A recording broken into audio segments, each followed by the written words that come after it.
지금 제가 방금 부른 이 노래는 시편 119편 36절, 37절을 말씀 그대로 노래한 것입니다. 그 데일리 브레드라고 하는 조그마한 소책자가 있습니다. 전 세계에서 가장 많이 이 큐티를 사람들이 가지면서 읽혀지는 가장 많이 읽혀지는 그런 책 중에 하나입니다. 한국에도 오늘의 양식이라고 하는 제목으로 계속 발간이 됩니다. 그 책을 한때 제가 즐겨 읽었었는데 그 책에 이 시편 119편 36절, 37절에 관한 이제 말씀을 이렇게 설명을 하면서 거기에 곁들여진 한 예화가 있었습니다. 그 예화가 이제 제 마음을 움직였었는데 제가 이제 그래서 이 구절을 가지고 지금 방금 불렀던 노래를 작곡을 했어요. 제가 생애 처음으로 작곡해본 그런 이제 노래인데 그때가 언제였냐면 이 제주도에서 그 가장 먼저 세워진 교회에서 이렇게 목회할 때였습니다. 주님이 그때 이 말씀을 저에게 주시고 이 말씀으로 인해서 주님이 제 마음속에 회개케 해주시고 그래서 제가 그 교회 이제 사역을 그만두고 다시 서울로 올라와서 형제들과 함께 하게 되었습니다. 그 델리브레드 거기에 이 말씀과 관련돼서 한 예화로 주어졌던 글이 어떤 글이었냐면 이 개구리 망막이었습니다. 그러니까 이 개구리 망막은 딱 두 가지만 비춰진대요. 하나는 자기 먹이가 보이고 또 하나는 적. 그러니까 이 두 가지만 개구리 망막에 비춰진대요. 그래서 우리 구원받은 성도들도 이 개구리 망막을 가져야 된다. 우리가 주님 안에서 정말 취해야 될 것이 무엇인지, 또 우리가 주님 안에서 거부하고 대적해야 될 것이 무엇인지 이것을 뚜렷하게 아는 이 영적인 개구리 망막을 가져야 된다 하는 이제 그런 글이 예화로 이렇게 올려졌었는데 그게 참 제 마음속에 감명이 됐어요. 그래서 그때 이제 제가 마음의 결정을 내리고 다시 이제 형제들한테로 돌아가자 하는 생각으로 좀 편안했던 삶을 이렇게 딱 내던지고 서울로 올라온 적이 있었습니다. 우리 수요일마다 야고보서를 통해서 말씀을 듣고 있습니다. 그 야고보서를 이렇게 강의하면서 또 이렇게 보면서 야고보서 1장 21절에 있는 말씀, 모든 더러운 것과 넘치는 악을 내어버리고 오직 마음에 심겨진 그 말씀을 온양으로 받으라 하는 그 말씀이 야고보서 전체를 이끌어가는 말씀이 아닌가 이제 생각이 들었습니다. 그러니까 그 말씀으로 인해 가지고 우리가 마땅히 버려야 될 것, 또 마땅히 취해야 될 것, 이것들이 뭔지를 구체적으로 이제 야고보서가 전개가 되면서 보여주고 있지 않은가 하는 이런 생각을 하게 됐습니다. 그래서 그 말씀을 이렇게 좀 생각을 하면서 한번 제가 일전에 같은 주제로 말씀을 전한 적이 있었어요. 그때 제목이 뭐였냐면 두 가지만 잘하자. 혹시 기억나십니까? 두 가지만 잘하자. 기억 안 나요? 처음 듣는 것 같아요. 제가 한번 그 주제를 가지고 말씀을 전한 적이 있었습니다. 그것도 아주 오래된 것 같지 않아요. 자, 그 두 가지, 우리가 구원받은 이후로 주님 앞에 이를 때까지, 이 몸을 벗을 때까지 딱 두 가지만 잘하면 됩니다. 그게 뭐냐면 마땅히 버려야 될 것을 버리는 것, 또 마땅히 취해야 될 것을 취하는 것. 이 두 가지만 잘하면 신앙생활 끝. 아주 성공적인 신앙생활을 우리가 할 수가 있습니다. 그래서 오늘 또 동일하게 딱 두 가지만 잘하자 하는 주제로 말씀을 드리려고 합니다. 세상에서 참 끊임없이 갈등 가운데 사는 사람이 있다면 그 사람들은 바로 구원받은 성도일 것이다라고 생각을 합니다. 이 구원받은 성도들은 이 어쩔 수 없는 갈등 구조 속에 살게 됩니다. 이 구원받은 성도는 그 속에 이 갈등을 일으키는 두 가지 요소를 가지고 산다 그 말입니다. 자, 왜 그럴까요? 자, 이 말씀을 드리기 앞서서 갈등이라는 것이 무엇인지 제가 여러 번 말씀을 드린 거 기억하실 것입니다. 자, 갈등이 뭐죠? 갈이 칡나무고 등은 등나무죠. 자, 이 갈등이라는 뜻이 무엇일까요? 이거는 성격이 전혀 다른 두 가지가 함께 있는 것을 의미하는 것입니다. 이 칡나무는 왼쪽으로인가 이렇게 돌아가면서 다른 것들을 타고 올라가고, 이 등나무는 반대로 오른쪽으로 돌아서 이렇게 감아 올라갑니다. 그러니까 처음부터 완전히 반대로 이렇게 자라가는 거예요. 그렇기 때문에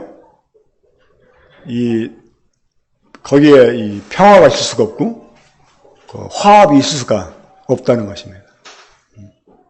자, 이 구원받은 성도들은 이 두 가지 갈등 요소를 가지고 있습니다. 자, 그 갈등 요소가 무엇일까요? 바로 옛사람 또 새사람입니다. 그러니까 옛성품, 새성품입니다. 한번 아까 제가 처음에 읽었던 그 야고보서 1장 21절 말씀 보겠습니다. 야고보서 1장 21절. 우리가 딱 두 가지만 잘하면 되는데 그 두 가지 무엇이라고요? 마땅히 버려야 될 것을 버리는 것, 마땅히 취해야 될 것을 취하는 것. 자, 이 두 가지만 잘하면 신앙생활 정말 잘하는 것입니다. 아니, 이것이 우리가 주님 앞에 이를 때까지 해야 되는 모든 것이다라고 말할 수가 있습니다. 이거는 한 순간에 완성되는 게 아니고 끊임없이 우리가 이 몸을 벗을 때까지 계속 끊임없이 우리가 힘써야 되는 그런 일입니다. 자, 21절 한번 함께 읽겠습니다. 시작. 그러므로 모든 더러운 것과 넘치는 악을 내버리고 너희 영혼을 능히 구원할 바 마음에 심어진 말씀을 온유함으로 받으라. 제가 이 말씀을 첫 번째로 제시한 이유는 우리가 계속 수요일 날 야고보서를 강의하고 있기 때문에 그렇습니다. 또 이 말씀을 근거로 해서 제가 일전에 한번 나눴던 그 주제였지만 다시 이 주제를 가지고 말씀을 나눔으로써 우리 그 성도들의 기억을 소환해 내는 일이 필요하겠다라는 생각이 들었습니다. 근데 구태여 기억을 소환한다라고까지는 말할 필요가 없었을 것 같아요. 전혀 기억을 못하니까. 아주 이럴 때마다 이 배신감이 느껴집니다. 어떤 대통령이 내가 이러려고 대통령이냐 이렇게 말했다고 하는데 내가 이러려고 말씀을 전하나 하는 생각이 순간 듭니다. 자, 이 구절 가운데서 우리가 마땅히 버려야 될 것, 마땅히 취해야 될 것 아주 극명하게 드러나 있음을 보게 됩니다. 자, 무엇을 버려야 되죠? 모든 더러운 것과 넘치는 악입니다. 자, 이 모든 더러운 것, 이 모든 넘치는 악. 자, 이것은 극단적으로 우리 옛사람이 어떠한 본질을 가지고 있는지를 보여주는 그런 표현이다라고 말할 수가 있습니다. 자, 우리 육체, 우리 그 옛사람을 아주 극명하게 보여주는 구절 하나가 있죠. 바로 예레미야 17장 9절입니다. 다 외우십니까? 자, 만물보다 거짓되고 심히 부패한 것은 마음이라는 거예요. 이 만물보다 거짓되고 부패한 것, 그게 마음이라는 거예요. 그러니까 이 세상에서 우리가 보기만 해도, 또 우리가 냄새를 맡기만 해도 기겁하고 막 토하고 싶어하는 그런 그 부패한 것보다 더 부패한 게 무엇이라고요? 우리 마음이라는 거예요. 누가 능이를 알려면 하는. 그런데 사람들이 모른다는 거예요. 왜 모를까요? 거기에 젖어 살기 때문에 몰라요. 그러니까 그렇기 때문에 여러분, 이 옛사람 가운데서는 우리가 기대할 게 없습니다. 거기서 올라오는 것들은 모든 더러운 것, 또 넘치는 악이에요. 자, 제가 지난 수요일도 말씀드렸지만 우리가 거듭났다고 해서 변화가 되는 게 아닙니다. 우리 옛사람은 그대로 있어요. 이 옛사람 자체가 변화가 되는 게 아닙니다. 그런데 이 옛사람 가운데 우리 주 예수님으로 말미암아 하나님의 생명이 심어지면서 그 생명의 새로운 성품이 우리에게 생겨난다는 것입니다. 그래야 이 구원받았다, 거듭났다 하는 것은 우리가 변화됐다는 게 아니라 바로 우리 속에 하나님의 생명이 주어져서 우리 가운데 새로운 성품이 생겨났다는 거예요. 자, 그렇기 때문에 이 두 가지가 항상 우리에게 갈등을 일으킵니다. 하면 안 되는데 하면서 막 하고, 그러죠? 해야 되는데 하면서 못하고, 그러면서 막 또 넘어져가지고 괴로워하고, 그래도 그 괴로워할 때가 다행스러운 거예요. 나중에는 하도 이제 자주 하다 보면 이제 양심이 이렇게 화인맞게 되면서 이제 괴로움도 없어져요. 그냥 익숙해져 버려요. 이제 좌우지간 우리는 이제 이 구원받는 성도는 옛사람 또 새사람 그 사이에 끼어가지고 막 갈등을 겪게 됩니다. 자, 우리 한번 에베소 4장 22절, 23절, 24절 보겠습니다. 에베소 4장입니다. 자, 에베소 4장 22, 23, 24. 함께 읽겠습니다. 시작. 너희는 유혹의 욕심을 따라 썩어가는 구습을 따르는 옛사람을 벗어버리고 오직 너희의 심령이 새롭게 되어 하나님을 따라 의와 진리의 거룩함으로 지으심을 받은 새사람을 입으라. 자, 여기에서 아주 극명하게 대조가 되는 말씀이 나오죠. 자, 우리가 마땅히 버려야 될 것 무엇입니까? 옛사람이에요. 옛사람. 자, 옛사람 어떤 옛사람입니까? 유혹 욕심을 따라 썩어져가는 구습을 따르는 옛사람. 그러니까 옛날 우리는 어떤 사람이었느냐? 유혹의 욕심을 따라서 우리를 오히려 망하는 자를 이끌어가는 그러한 행동을 습관처럼 행하게 되었던 그 사람이 바로 옛사람입니다. 자, 그런데 이 옛사람 속에 새로운 사람이 심어졌다는 거예요. 자, 그 새 사람은 어떤 사람입니까? 하나님을 따라서 의와 진리의 거룩함으로 지으심을 받은 사람입니다. 그래서 우리는 이 옛사람을 벗어버리는 일, 그리고 새 사람을 입는 일, 이 두 가지를 계속해야 돼요. 벗고 입고, 벗고 입고. 이 두 가지는 한순간에 구원 받았을 때 하고 마는 것이 아니라 계속 우리가 죽을 때까지, 이 몸을 벗을 때까지 계속 끊임없이 해야 되는 그런 일입니다.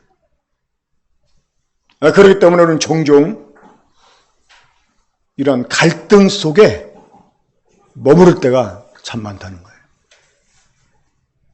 하지만 중요한 것은 이제 우리가 구태여 옛사람, 새사람이라고 말하는 그 이유.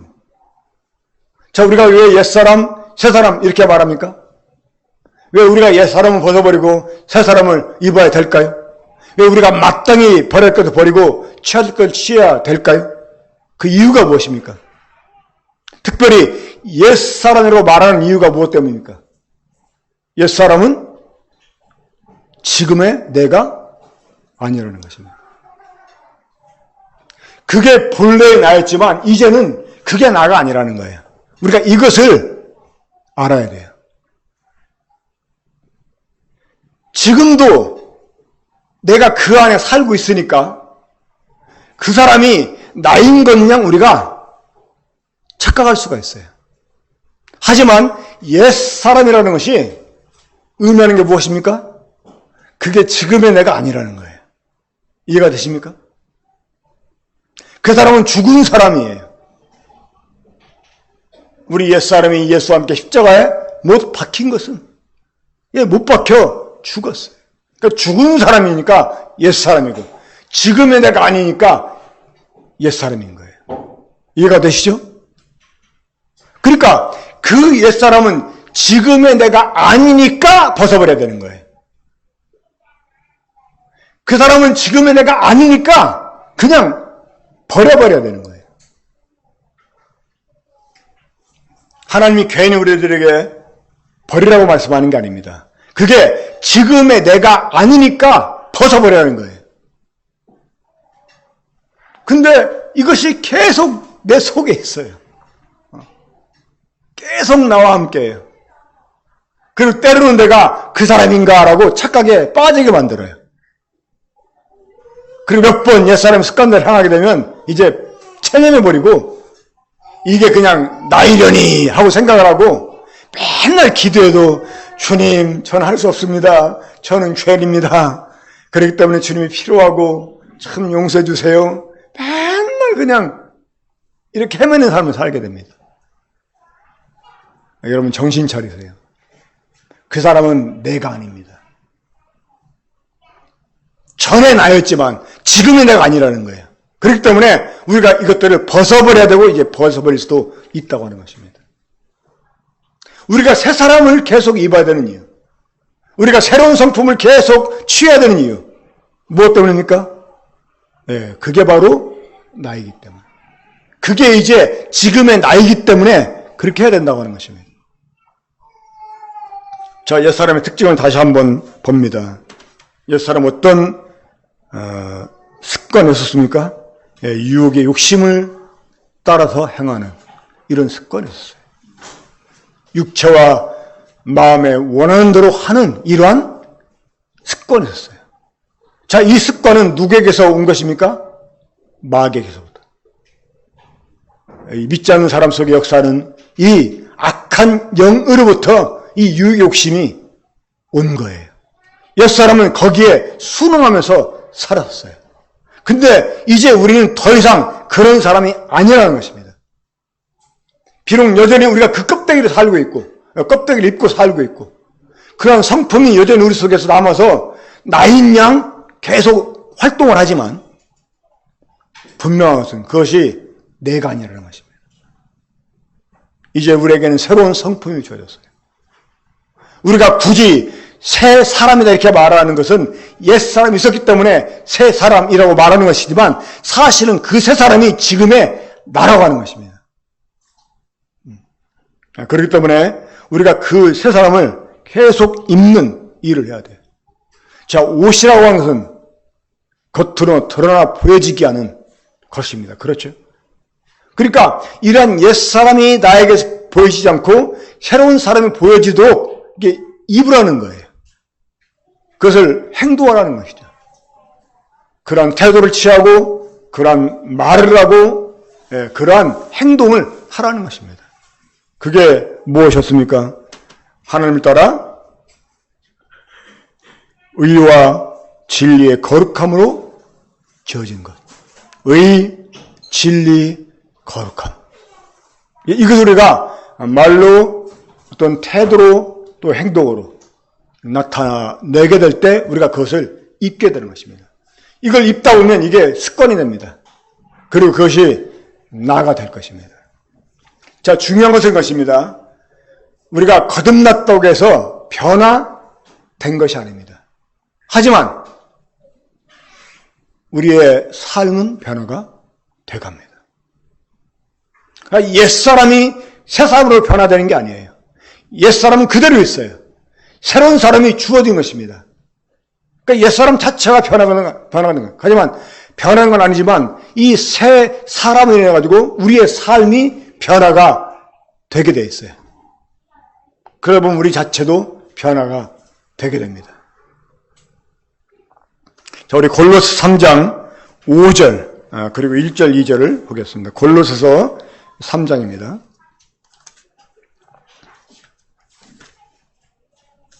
자, 골로새서 우리 3장 먼저 5절 함께 읽게요. 시작. 그러므로 땅에 있는 지체를 죽이라. 곧 음란과 부정과 사욕과 악한 정욕과 탐심이니 탐심은 우상 숭배니라. 땅에 있는 지체를 죽이라. 그러니까 이 땅에 있는 지체, 이 말은 옛사람을 또 다르게 이루는 하나의 표현입니다. 그러니까 육에 속한 사람을 일컫는 또 다른 표현에 지나지 않아요. 자, 그러면 땅에 속한 지체가 무엇입니까? 땅에 있는 지체. 곧 음란, 부정, 사욕, 악한 정욕, 탐심. 예, 바로 옛사람의 성품이죠. 이것들을 죽이라는 거예요. 이미 이것들은 사실은 죽었지 않습니까? 그렇죠? 근데 이거를 죽이라는 거예요. 이거 죽이라 하는 표현은 정말 이거는 죽은 거니까 죽은 자로 여겨서 죽은 것을 여겨서 상관하지 말라는 거예요. 그러니까 이러한 그 욕구가 나에게서 올라올 때 놀라지 말라는 거예요.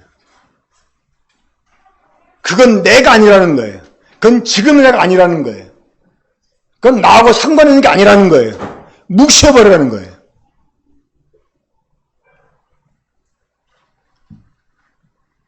어제 제가 한 가지 실패한 일이 있었어요.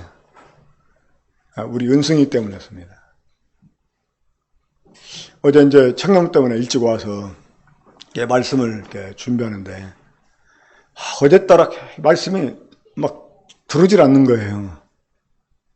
그래가지고 그냥 너무나 이렇게 신경 쓰이고 막 정말 막 골치가 아플 정도로 그랬는데 은승이가 들었어요. 내가 이제 어떨 때는 이제 들으면 사무실에도 들고 막 그러긴 하는데 이제 나가라고 하면 좀 한두 번 하다가 안 들어옵니다. 근데 어제는 한 10번 정도? 걔가 뭔 작전을 했는지 모르겠는데 막 10번 정도 오지 마라 그러고 막 이제 나가라고 하고 어떤 때는 막 인상을 쓰고 막 이래도 막 매를 가지고 막 무섭게 위협하고 하는데도 이상하게 어제는 은성이가 기분이 너무 좋았는지 막 와가지고 문 두드리고 그래서 제가 화를 한번 냈었어요. 걔한테. 근데 이제 제가 이제 실패했다고 하는 이유가 그럴지라도 그거를 그냥 너 그러거나 말거나 나는 이 일에 집중한다 그러면 되는데 이제 집중이 안 되니까 이제 물론 그러기도 했겠습니다만은 근데 이제 이거는 한 예를 들어 하는 얘기인데 우리 주변에서 여러 가지 일들이 막 일어나요. 나를 막 산란케 하고 나를 막 근심케 하고 나를 막 어지럽게 하는 이런 요소들이 막 일어날 수 있다고 하는 거예요. 그렇죠? 자, 우리 그런 것들에 휘둘리지 않게 하기 위해서 스스로 자기한테 암시하는 게 있습니다. 뭡니까? 신경 쓰지 말자. 이거는 내일 아니까. 무시하자. 그러잖아요. 그렇죠? 그렇게 하면 되는 거예요. 근데 저는 이제 그래가지고 못했어요. 그러니까 이 옛사람의 성품이 우리에게서 올라올 수 있다고 하는 거예요. 그것이 마치 나인 양 올라올 수 있다고 하는 거예요. 이 땅에 있는 지체들이 욕구처럼 올라올 수 있다고 하는 거예요. 그것을 무시하라는 거예요. 나를 그것에 연결시키지 말라는 거예요. 이것이 바로 죽이라는 것입니다. 이걸 죽여야 돼요. 그러니까 이미 죽은 것이기 때문에 상관하지 않고 무시해버리는 것. 그리고 나를 거기에 연결시키지 않는 것. 이게 죽이는 것입니다.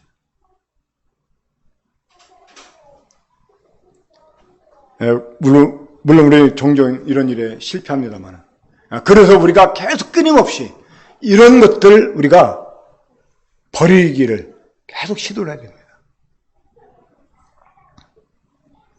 자, 우리 다시 그 골로새 3장 1절 보겠습니다.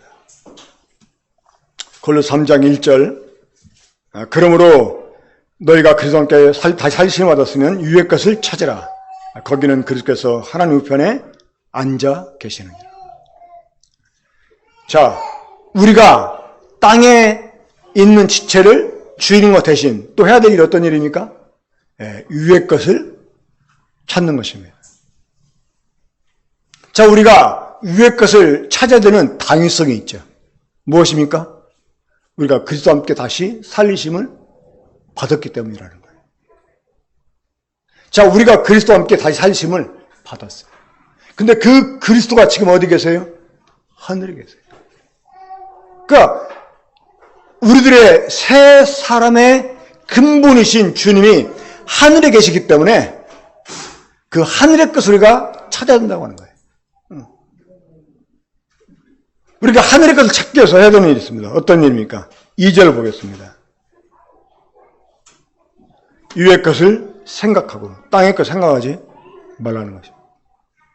우리가 위의 것을 찾기 위해서는 위의 것을 생각해야 돼요. 제 마음속에 아주 심각한 고민 하나가 있습니다. 때때로 제 자신을 이렇게 돌아보면서도 그러한 고민을 제가 하게 될 때가 있고요. 또 우리 교회 성도들을 생각할 때도 그런 고민 속에 깊이 잠기게 하는 게 있습니다. 뭐냐면 예수 그리스도가 우리의 중심 자리에 정말 계신가 하는 것입니다. 예수 그리스도가 정말 우리의 중심에 계신가 하는 거예요. 우리가 예수님을 영접하고 주님을 믿고 있기 때문에 이러한 일들에 대해 심각하게 고민하지 않고 그냥 지나쳐 버릴 때가 있습니다. 아니 그렇게 그냥 살아버리고 있습니다.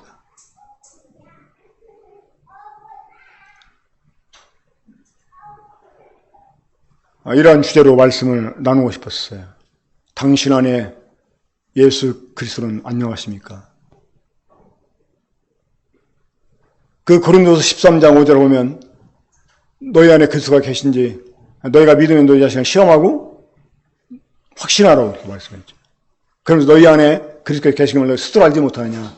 만일 그렇지 않으면 너희가 버려온 자다. 이렇게 말씀했습니다. 이거는 구원받지 못한 성도에게, 구원받지 못한 사람에게 한 말이 아닙니다. 구원받은 성도에게 한 말입니다. 라오디가 교회를 향해서 주님이 어디 계신다고 그랬어요? 문 밖에 계신다고 그랬어요. 교회인데. 주님이 교회 중심에 계시지 못하고 교회 문 밖에 서 계시는 거예요. 정말 내 중심에 주님이 계신가? 정말 우리 교회 중심에 주님이 계신가? 정말 성도들 그 마음 중심에 주님이 계신가? 사실 이 부분을 이렇게 생각하면서 고민하고 기도하고 그런 적이 참 많았어요. 근래에. 우리가 위의 것을 생각하는 것, 우리가 위의 것을 찾는 것은 정말 내 중심에 그리스도가 계시고 내가 정말 그분을 사랑하고 사모하면서 그분을 찾는 마음을 가질 때 가능한 것입니다. 위의 것을 생각하고 위의 것을 찾는 이 마땅한 거. 자, 우리가 또 위의 것을 생각, 위의 것을 찾아야 되는 이유가 있습니다. 왜? 그게 뭐지 않아서 우리가 이르게 될 것이기 때문에 그렇습니다. 여러분, 가령 한 예를 들어 여러분들이 이제 내년에 미국으로 이민을 간다고 한번 생각해 보세요. 확정이 져졌어요. 이제 내년에 이민을 떠납니다. 한국과 다 접고 이제 미국으로 가요. 여러분 어떻게 하시겠습니까? 이민 가서 미국에 가서 살 준비 하지 않겠어요? 그렇죠? 영어 공부하고, 한국에서 어차피 이제 1년밖에 못 쓸 거니까 새 거 안 사고 좀 불편으로 견디고, 그렇죠? 1년 뒤에 미국 간다. 미국 이민 간다. 그러면 거기에 가서 살 준비하잖아요. 그렇죠? 우리 구원받은 성도가 위에까지 생각하고 위에까지 찾아낸 이유가 있다는 거예요. 우리가 머지않아 거기에서 살 것이니까. 준비하는 것입니다. 또 우리는 주님과 함께 어차피 사명을 받았고 우리 그 생명의 근원이신 주님이 거기에 계시기 때문에 우리 마음이 자연스럽게 거기로 가게 돼 있다는 거예요. 이것이 자연스럽게 일어나려면 우리가 점검해야 되는 게 있다는 것입니다. 뭐냐? 정말 주님이 내 중심에 계시는 것입니다. 이거 우리가 심각하게 좀 고민을 해야 됩니다. 자, 우리 네 번째로 디도서 2장 12절 보겠습니다. 디도서 2장 12절.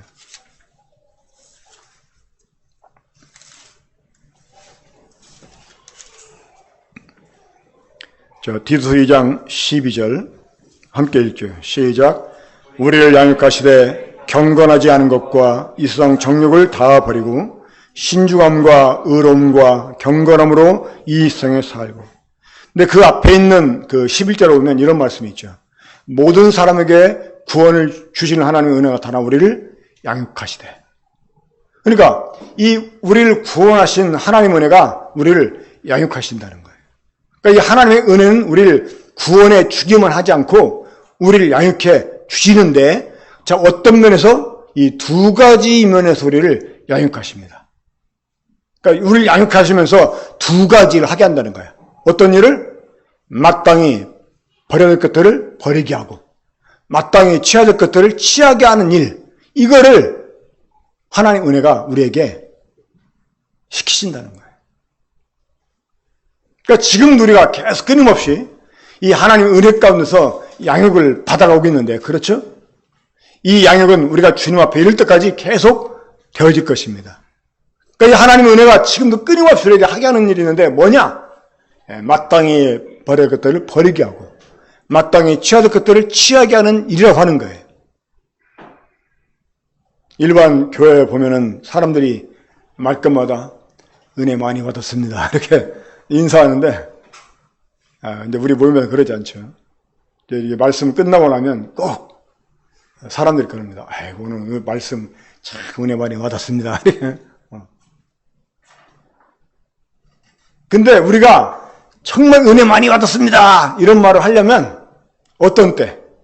마땅히 버려야 할 것들을 버리고 난 뒤에 은혜 많이 받았습니다.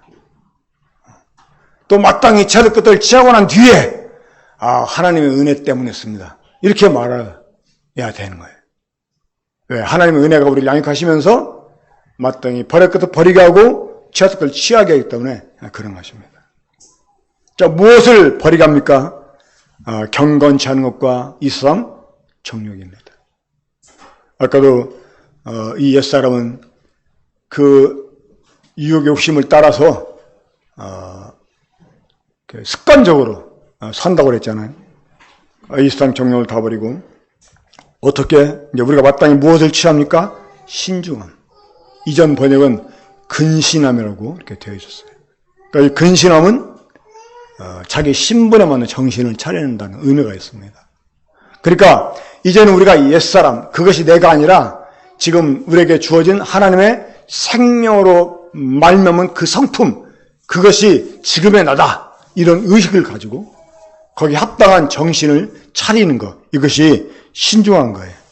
그리고 의로움, 이제는 은혜로만 하나님 의롭다고 끝나는 게 아니라 실제로 의로움, 하나님이 나에게 빵점짜리 나에게 100점을 주시면서 너 의롭다 이렇게 말씀해 주셨는데 이 하나님의 은혜가 틀리지 않았다. 이걸 우리가 보여주기 위해서 실제로 의를 행하는 사람이 딱 되는 거예요. 그리고 경건함으로, 이 경건함은 주님처럼 사는 것을 말합니다. 자, 우리 이제 이 마땅히 버려야 할 것과 또 취해야 될 것에 관련된 구절, 마지막으로 베드로 전서 2장 1절 2절을 보겠습니다. 자, 베드로 전서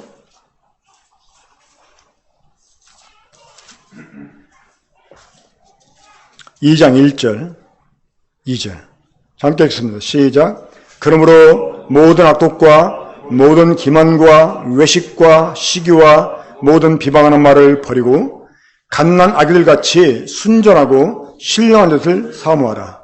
이는 그로 말미암아 너희로 구원에 이르도록 자라게 하려 함이라. 자, 우리가 뭘 버려야 합니까? 모든 악독과 모든 기만과, 기만은 속이는 것이죠. 외식과 시기와 모든 비방하는 말을 버리고. 그러니까 이 마땅히 버릴 것, 이것들은, 자, 다시 한번 말씀드리는데, 지금의 내 것이 아니라는 거예요. 이거는 옛사람의 것이라는 거예요. 그러니까 이것들이 나와 연결되지 않게 버리라는 것입니다. 그 대신 우리가 무엇을 취해야 됩니까? 순전하고 신령한 젖을 사모하라. 자, 순전하고 신령한 젖이 무엇입니까? 말씀이죠. 말씀을 사모하라는 거예요. 자, 이 사모하는 것은 특별히 갓난아기처럼 사모하라 이렇게 말했습니다. 갓난아이가 배고프면 어떻게 하죠? 뭐 울잖아요. 뭐 보채고 울잖아요. 말씀을 그렇게 사모하라는 거예요. 그런데 큐티도 안 해? 어? 근데도 큐티 안 하냐고 왜? 이렇게 한마디 해놓으면 월요일, 화요일은 좀 해. 근데 또 이제 안 해. 이거 어떻게 사나 모르겠어요. 참 대단한 사람들이야. 막 100일 동안 굶어도 살아. 아주 막 기적 같은 사람이야. 영적으로 하나님 말씀 먹어야 돼요. 우리 새로운 성품을 자라가려면 하나님 말씀 먹어야 돼요. 영양을 보충시켜줘야 돼요. 이 보디빌딩 운동하는 사람들도요. 자, 여러분, 우리 이 몸을 막 이렇게 근육맨으로 만들려면 제일 중요한 게 뭔지 아십니까? 운동보다 더 중요한 게 있어요. 바로 영양 보충입니다. 그게 60%, 65%가 돼요. 운동은 30%인가 밖에 안 되고, 그 다음에 한 10%가 휴식하는 것입니다. 그러니까 갓난아기처럼 하나님 말씀을 사모해야 돼요. 막 갑자기 현기증이 딱 돌아. 그러면 이거 내 영혼이 밥을 못 먹어가지고 내 영혼이 어지럽은갑다라고 좀 생각 좀 한번 해봐요.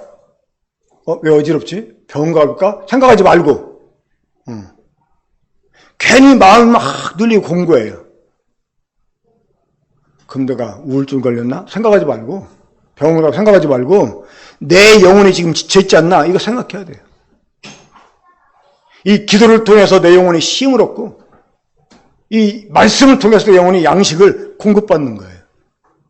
좀 제발 영적인 사고방식 갖고 영적으로 살자고요. 우리가 새 사람이라면, 우리 정말 거듭난 사람이라면 마땅히 취해야 될 것 취하자 그 말입니다. 왜? 그것이 지금 나니까. 그게 나니까. 자, 이외에도 많은 성령 굴려들이 이 성도가 마땅히 버려야 할 것들, 또 취할 것들이 무엇인지를 말씀해 주고 있습니다. 여러분들이 성경을 보다가 이런 그 구절들이 발견되면 그것들을 마음에 새기고 이 생활에 실천을 했으면 좋겠습니다. 자, 여러분, 우리 구원받고 난 이후에 주님 앞에 이를 때까지 신앙생활 하는데 딴 거 다 필요 없어요. 딱 두 가지만 잘하면 돼. 두 가지. 네? 뭐? 마땅히 버릴 것들을 버리고 또 마땅히 취해야 될 것들을 취하는 것. 이 두 가지만 딱 잘하면 됩니다. 우리 군복교회 성도님들 다른 거 하지 마. 이 두 가지만 딱 잘하면 돼요. 두 가지만. 쉽죠? 그렇죠? 뭐 세 가지도 아닙니다. 두 가지만 딱 잘하면 되는데 이 두 가지를 잘하려면 우리가 계속 인식해야 되는 두 가지가 또 있습니다. 뭘까요? 바로 주님의 십자가와 부활입니다. 자, 지금 제가 요식적으로 말씀드린 건 아닙니다. 이 주님의 십자가와 부활을 인식하는 것이 마땅히 버릴 것들을 버리고 취할 것을 취하는데 능력이 됩니다.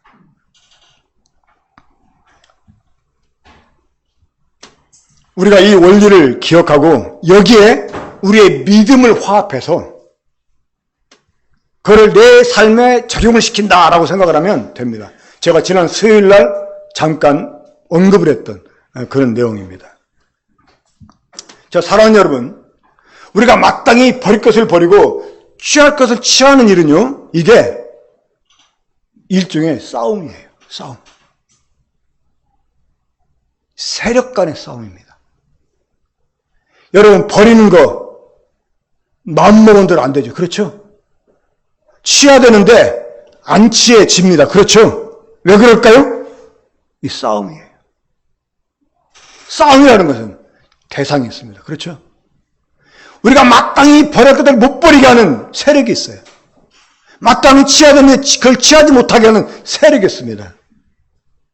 예배서 6장 12절 보면 우리의 씨름은 혈과 육을 상대하는 것이 아니요 통치자들과 권세들과 이 어둠의 세상 주권들과 하늘에 있는 악의 영들을 상대함이라.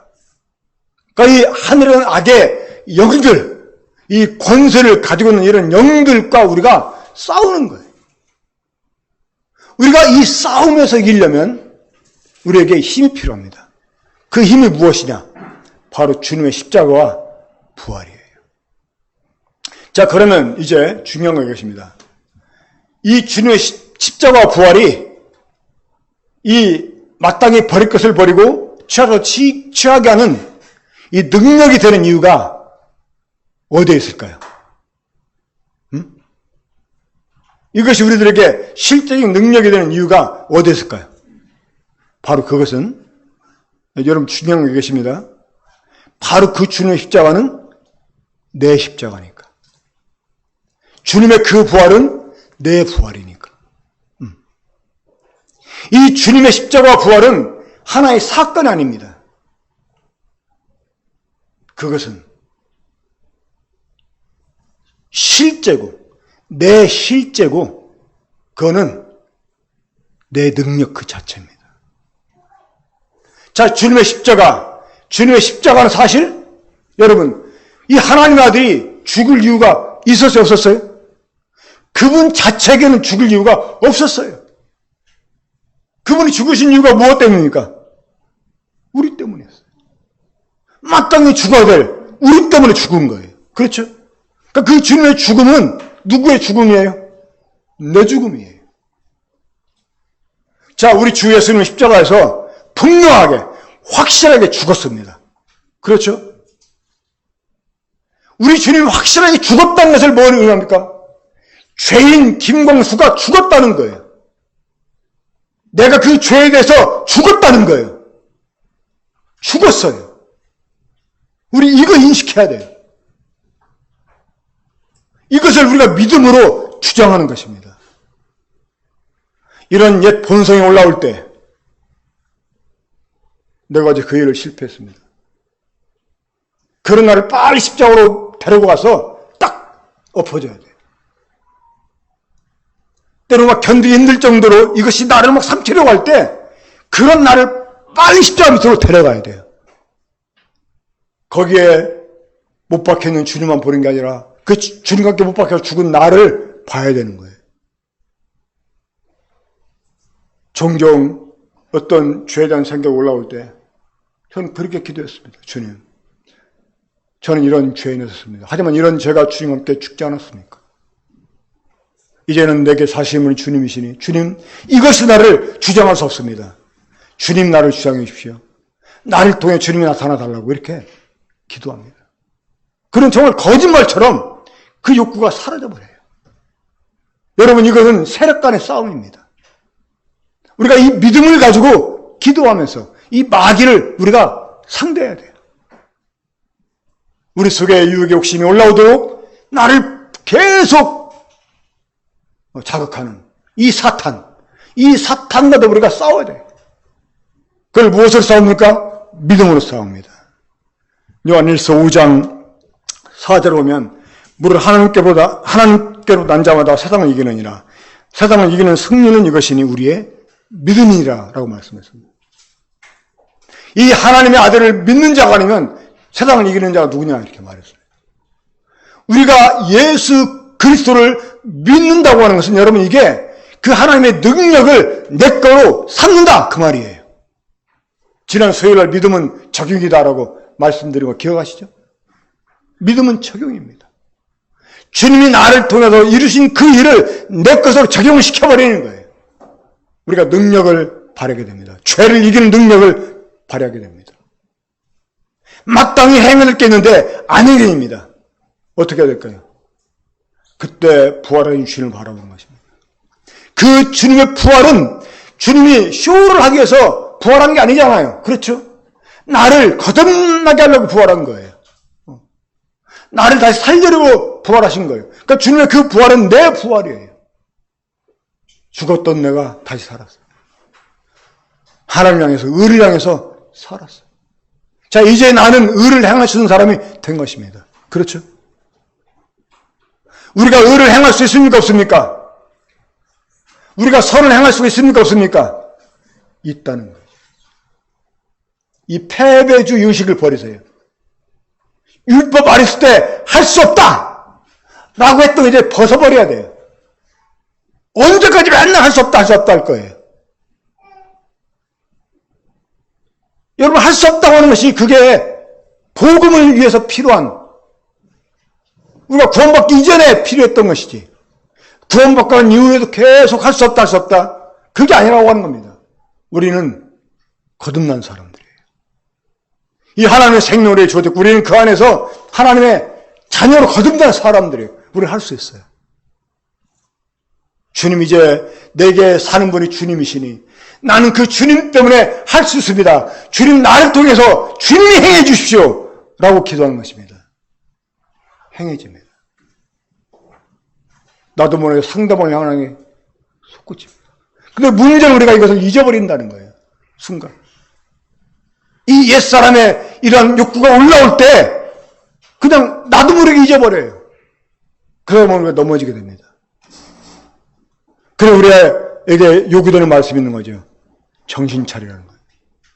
깨어있으라는 거예요. 하울과 저로 죽은 우리를 그리스도께 살려주셨습니다. 우리 일으켜 주셨어요. 함께 하늘에 앉게 해주셨어요. 주님은 십자가로 승리하셨고 부활의 능력을 우리에게 주셔서 우리들로 하여금 하나님을 향해서 살 수 있는 이런 사람들이 되게 해주셨습니다. 자, 우리의 마지막으로 이제 이런 일을 위해서 우리가 해야 되는 한 가지 일이 있습니다. 이런 일을 위해서 성령님 우리에게 주어지기도 했지만 우리가 해야 될 한 가지 일이 있습니다. 어떤 일일까요? 때로는 사람들이 이것이 무용지물이다라고 생각할 수 있지만 아니, 때로 이게 필요합니다. 종종. 자주 우리가 해야 되는 일이에요. 어떤 일일까요? 결심하는 일이에요. 벗어야 되겠다. 결심하는 거예요. 취해야 되겠다. 결심하는 거예요. 이 구약에도 보면 신약에도 보면 종종 결심한 사람들이 있습니다. 누가 결심했습니까? 에스라가. 율법을 연구하고 준행하고 가르치기로 결심했어요. 그런 결심한 대로 했습니다. 자, 우리 주님도 누가복음 9장 51절에 보면 그 승천하실 기약의 차감에 예루살렘을 향해서 올라가기로 결심했다 이렇게 말했습니다. 자, 주님이 예루살렘으로 올라가기로 결심했다. 뭘 결심했다는 말일까요? 이제 십자가에 못 박히겠다 이거 결심했다는 거예요. 십자가 못 박히기 위해서 예루살렘에 올라간다는 거예요. 주님 십자가 못 박히기 전에 결심하셨어요. 자, 우리 다니엘서 9장 보겠습니다. 다니엘서 9장 3절. 제가 읽겠습니다. 내가 금식하며 베옷을 입고 죄를 덮어쓰고 주 하나님께 기도하며 간구하기를 결심하고. 자, 9장 3절에서 이 다니엘이 하나님께 기도하기를 결심하고 기도를 시작했습니다. 자, 거기에는 응답이 나옵니다. 다니엘 10장 12절입니다. 한번 찾아보세요. 다니엘 10장 12절. 그가 내게 이르되 다니엘아 두려워하지 말라. 지금 하나님 천사를 보내서 지금 다니엘에게 하시는 말씀입니다. 다니엘아 두려워하지 말라. 내가 깨달으려 하여 내 하나님 앞에 스스로 겸비하게 하기로 결심하던 날에 첫날부터 내 말이 응답받았으므로 내가 내 말로 말미암아 왔느니라. 하나님이 언제 응답했어요? 결심한 날에. 다니엘이 결심한 날에 하나님이 응답했어요. 우리의 선한 결심이 필요합니다. 믿음으로 정말 옛사람 벗어버리고 새사람 입겠다는 결심이 우리에게 필요한 것입니다. 우리 마지막으로 시편 17편 3절 보겠습니다. 시편 한번 더 찾아서 읽겠습니다. 시편 17편 3절.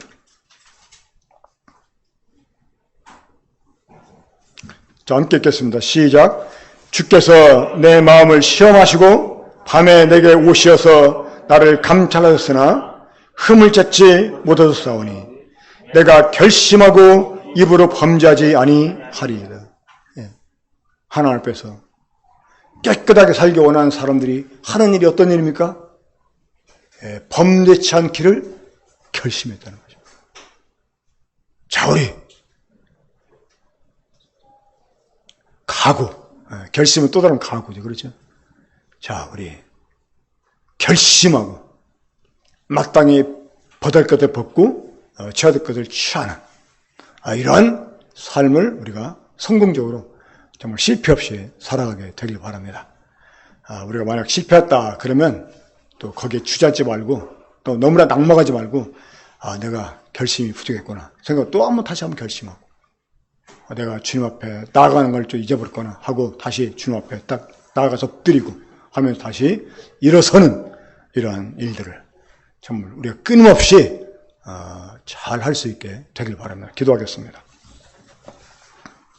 주님, 오늘 마땅히 저희들이 해야 할 일이 무엇인지 하나님 은혜를 통해서 행하시는 그 일에 대해서 좀 말씀해 주시고 이 말씀을 마음에 두고 우리가 결심할 수 있게 하시니 감사를 드립니다. 주님, 우리가 이러한 일을 100% 완벽하게 수행하지 못한다할지라도 정말 실패하는 확률을 점점 줄여가면서 우리가 주님의 의에 이룰 수 있도록 주님, 참 우리들의 이 결심이 변하지 않게 해주시고 또 늘 새로워질 수 있게 해주셔서 마땅히 버려야 할 것을 버리고 또 취할 것 취하게 하시는 이 우리를 양육하시는 하나님의 은혜를 따라서 우리가 참 주님 앞에 합당한 자로 계속 변화되어가는 사람들이 될 수 있게 되기 원합니다. 오늘 주신 말씀 감사를 드리며 이 모두를 주 예수님의 이름으로 기도합니다. 아멘.